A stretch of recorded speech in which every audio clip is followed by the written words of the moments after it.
لو شاشة موبايلك بتسود لما بتلبس النضارة الشمس ما تقلقش، الشاشة سليمة والنضارة كمان سليمة. في حاجة بتحصل بين الاتنين بتخليك تشوف الشاشة مضلمة قدام عينك. عايز تعرف ايه هي؟ يلا بينا. وزي ما احنا شايفين قدامنا، اول ما هنحط فلتر الترشيح الشاشة هتضلم، هنلفها 90 درجة هترجع تنور تاني، نرجع نلفها على الوضع في الترشيح. هو ايه اللي بيحصل يا برنس؟ اهلا بيكم في حلقة جديدة من معلومة عن البصريات. اللي بيحصل اسمه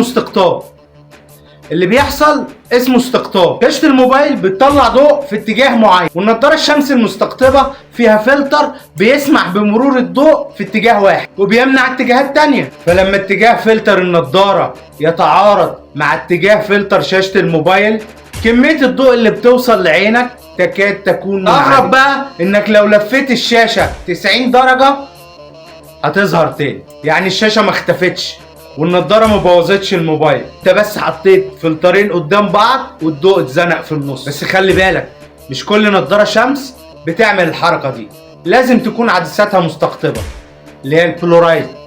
جرب نضارتك الشمس على موبايلك الصبح وقول لي ايه اللي حصل معاك في التعليقات. واوعوا تنسوا، اللي عايز نضارة حقيقية هيروح للبرنس على العربية. شكرا، سلام عليكم.